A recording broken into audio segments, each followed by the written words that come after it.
سمجھتا ہوئے کہ مدینہ جو ہے نا شہر ہونے کے لحاظ سے یہ مکے سے افضل ہے. حرم جو ہے نا اور وہاں جو کعبہ وغیرہ وہ الگ ہے، مگر شہر مدینہ جو ہے جو کچھ اس نے اسلام کے لیے کیا وہ مکے نے نہیں کیا. مکے نے حضور کی آپ نے سب دیکھتے ہیں مخالفت کی، آگ پر لوگوں کو لٹایا، پتھر سینے پر رکھے، کیا مکے نے ساتھ دیا؟ اللہ کے رسول علیہ السلام چھوڑ کر چلے گئے. اب یہ دعا جو کی ٹھیک ہے، وہاں چونکہ آب و ہوا موافق نہ آئی، بخار ہو گیا، صحابہ بے چین تھے، آپ نے کہا اللہ جیسے مکے کی محبت سے اسے دگنی محبت دلوں میں پیدا کی. وہ ہو گئی پیدا، پھر لوگ شہر مدینہ کے دیوانے ہو گئے ہیں. اور برکت بھی جو ظاہری تھی کہ دگنی پھل اور کھیتیاں اللہ نے بہت دیا. اس لیے حضرت عمر رضی اللہ عنہ جب بات ہوتی تھی وہ کہتے ہیں یار تم حرم کی بات کیا چھیڑ دیتے ہو، مکے میں حرم جو الگ ہے، شہر جو ہے وہ مدینہ کا کیا مقابلہ کر سکتا؟ مدینہ نے تو رسول کا ساتھ دیا، سارا دین پھیلایا. مولانا یہاں ایک چھوٹا سا سوال جو ہے وہ ایک میں نے کتاب میں پڑھا تو ایک صاحب نے اسی حدیث کو بنیاد بنا کے یہ بات کہی کہ اللہ تعالیٰ کے نبی صلی اللہ علیہ وسلم نے فرمایا کہ مکہ مکرمہ کے اندر ایک نماز ادا کرنا حرم مکی کے اندر 1,00,000 نماز کے برابر ہے نا. وہ کہتے ہیں کہ اس دعا کے بعد مدینہ منورہ میں 2,00,000 کا ثواب. نہیں، یہ ان کی زیادتی ہے، یہ صاف حدیث ہے، منطوق کے خلاف مفہوم نہیں نکالنا چاہیے کہ مکہ کی نماز میں ایک نماز 1,00,000 کے برابر ہے. جی بالکل. مدینہ منورہ کی مسجد نبی میرا صاحب صلی اللہ علیہ وسلم جو ہے نا کہ 50,000 نماز، یہ غلط مشہور ہے، یہ نہیں حدیث پاک صحیح. 1,000 کی ٹھیک ہے، مسجد میں بھی وہاں لگی ہوئی ہے، صحیح بخاری مسلم.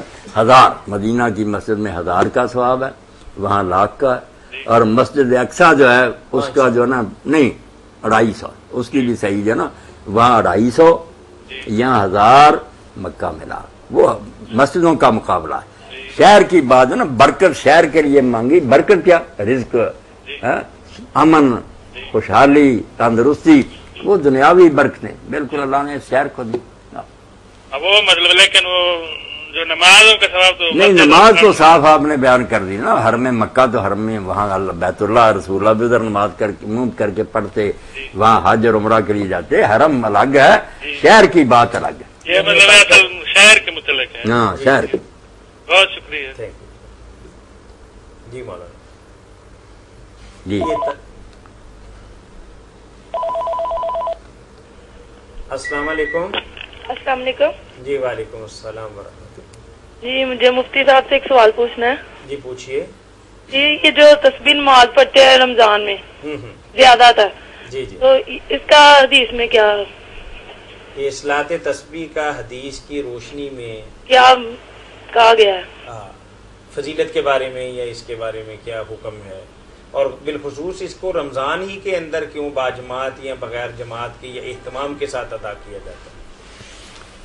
جماعت کے ساتھ تو جو صلاۃ و تسبیح پڑھتے ہیں نا مردوں یا عورتیں، یہ بڑا غلط کام کرتے ہیں. اس کی جماعت نہیں ہے، یہ نفلی نماز ہے، ہر ایک کو الگ پڑھنی چاہیے. سارے میرے بھائی بانے اپنی اپنی جگہ الگ اگر پڑھ سکتے ہیں تو پڑھیں، ورنہ یہ گناہ نہ کریں کہ ایک نفل نماز کی جماعت شروع ہو جائے. وہ تو بڑی مشکل سے تراویح اور صلاۃ استسقاء کو مستثنیٰ علماء کرتے ہیں، جان چھڑاتے ہیں کہ وہ صحابہ کرام رضی اللہ عنہم نے پڑھی، اور ورنہ یہ کوئی آسان بات ہے کہ نفل جو ہے جماعتوں کے ساتھ شروع ہو جائیں. کوئی نہیں اس کو مانتا، نہ یہ کرنا چاہیے. دوسری بات ہے کہ اس کی فضیلت، کئی علماء تو کہتے ہیں کہ صلاۃ التسبیح کی کوئی ایک روایت بھی صحیح نہیں ہے. اگر پوری طرح چھلنی میں چھانا جائے نا تو پکی جو نکلے نا کہ آپ نے اس کا کوئی بیان فرمایا ہے، ایسی تو بچی مشکل ہے. کیونکہ کئی ساری ہیں، اس لیے لوگ کہہ دیتے ہیں کچی، مگر بہت سے کچے دھاگے مل کر ذرا ڈور بن جاتی، تو چلو اس میں کچھ جان پیدا. اس لیے صلاۃ التسبیح کوئی اتنی اعلیٰ چیز نہیں کہ اس کے پیچھے پڑا جائے، بڑی مشکل سے اس کا ثبوت پڑھ سکتے ہیں. نہیں، سن لینا. باقی چونکہ تھوڑا بہت ثبوت ہے، پڑھ لے اکیلے. ہاں جی. اور یہ جو رمضان شریف کی تخصیص کر لی کہ ان دنوں میں پڑھتے ہیں، یہ بھی بدعت میں آ جاتا کہ سارا پڑھتے رہتے. رمضان شریف کی کوئی الگ بات ہے. یا ایک روایت مشہور ہے کہ رمضان شریف میں فرض جو ہیں وہ 70 کے برابر ہو جاتے ہیں، نفل جو ہے وہ فرضوں کے برابر. یہ بھی ہر مولوی سناتا ہے، مگر اس کے بارے میں علماء جانتے ہیں کہ یہ روایت بھی ضعیف ہے. یہ خطبہ آپ نے دیا تھا شعبان کو، کیا ثبوت اس کا؟ علی بن زید بن جدعان بالاتفاق ضعیف ہے، منکر روایت ہے. اس لیے ایسی باتیں نہیں کرنی چاہیے. کسی مہینہ میں بھی آپ پڑھے، جب بھی چاہے پڑھے، رمضان میں بھی بے شک پڑھے، مگر جماعت کے ساتھ نہیں پڑھنا.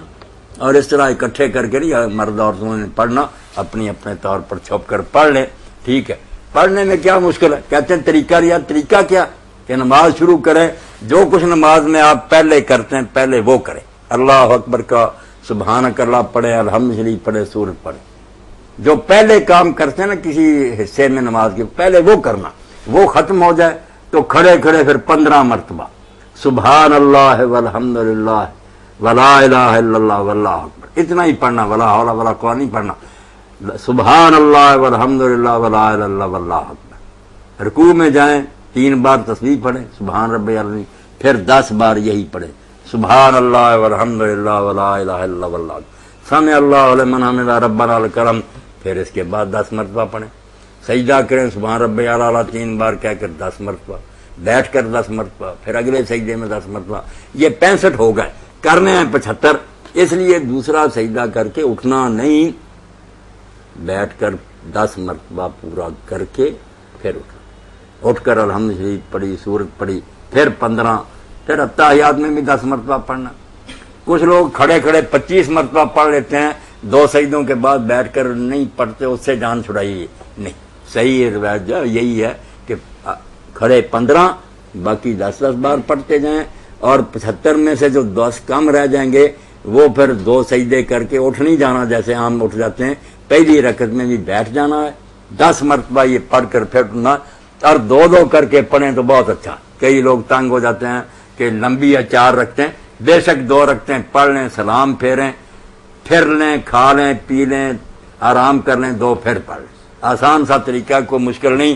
اور جو میرے بھائی بہنیں بوڑھے ہیں، بیمار ہیں، وہ صرف 4 رکھتے ہیں، پڑھ لیں، اور بعد میں تسبیح لے کر 300 بار یہ پڑھ لیں، بیٹھ کر پڑھ لیں. اللہ کے فضل سے ثواب ہو جائے گا صلاۃ التسبیح کا. وہ کھڑے نہیں نہ ہو سکتے اتنی دیر، بیٹھ کر بعد میں 300 بار سبحان اللہ والحمد للہ السلام علیکم واللہ اکبر. جی، تربیت کے بارے میں جو بات تھی بالکل مجرمانہ ساری ہماری یہ خیانت ہے، کال لیتے ہیں مولانا. اولادوں کی فکر ہی نہیں. جی کیا السلام بات ہے؟ علیکم. السلام علیکم. جی، اولاد کے متعلق آپ فرما رہے تھے. یہ اولاد کے بارے میں ایک واقعہ آپ سنیں جس سے اقبال بن گیا. ورنہ ایک نوجوان ہی تھا چھوکرا کہ گھر میں بیٹھا ہوا تھا، سائل آیا، اس نے سوال کیا، اس نے کہا جا میاں کام کرو. وہ نہیں گیا، غصے میں آ کر اٹھا، تھپڑ مارا، اس کے آنسو نکل کر چلا گیا. باپ نے دیکھ لیا، میاں نور محمد ان کے والد بہت بڑی آدمی آئے، داڑھی تر تھی، رو رہے تھے. انہوں نے کہا بیٹا کل جب قیامت کا دن ہوگا، اللہ کے رسول ہوں گے، سب انبیاء رسول شہید اولیاء ہوں گے، اور یہ سائل آئے گا اور اس کے آنسو بہ رہے ہوں گے تھپڑ. اور رسول اللہ نے مجھ سے پوچھا کہ تجھے ایک بیٹا دیا تھا، اس کو تو اخلاق بھی نہیں سکھا سکا. یہ انسانیت اس کو سکھائی تھی کہ ایک غریب کو دے نہیں سکتا تھا، تھپڑ کیوں مارا؟ رو رہا تھا باپ، جسم اس کا کانپ رہا تھا. اس سے اقبال بن توبہ کر لی انسان. اس نے کہا کیا جواب دوں گا میں خدا کے رسول کو کہ میں ایک بچے کو انسان بھی نہیں بنا سکا. اگر یہ ذہن ہو ہمارا، دین کیا سکھاتا؟ دیکھیں نا، میں بھی قصوروار ہوں، آپ بھی فکر نہیں کرتے. اور آدمی کہ جب نکاح ہوتا ہے آدمی ارادہ کرتا کہ میں اپنی بیوی کے پاس جاؤں. قرآن اللہ کے رسول نے کیا کہا؟ وہاں جو دعا سکھائی ہمیں پٹڑی پر چلا دیا کہ اب سے ذہن درست کرو. یہ عیاشی نہیں ہے. بسم اللہ اللہم جنبنا الشیطان وجنب الشیطان ما رزقتنا. اللہ مجھ سے اور میری بیوی سے بھی شیطان کو دور رکھنا، اور جو اولاد تو نے مجھے دینی ہے نا اس سے بھی شیطان کو دور. اس وقت سے رلٹ ہے کہ کہیں میری اولاد شیطان کے ہاتھ میں نہ آ جائے. اس وقت سے فکر ہے کہ یہ پیدا جو ہوگا نا، دعا صرف خالی نہیں، دعا ذہن میں ہے.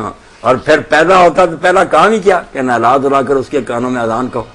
اذان وہ نہ سمجھتا نہ اسے پتا، وہ ہمیں سنائی جا رہی کہ اس بچے کو ان بنیادوں پر تیار کرنا ہے کہ اللہ کو مانے، اس کی بڑائی کے سوا کسی کی بڑائی نہ مانے، اسے ایک مانے اور اسی سے مدد مانگے، اللہ کے رسول کو اپنا رہبر اور پیشوا مانے، ساری زندگی ان کی تعلیم کے مطابق گزارے. اور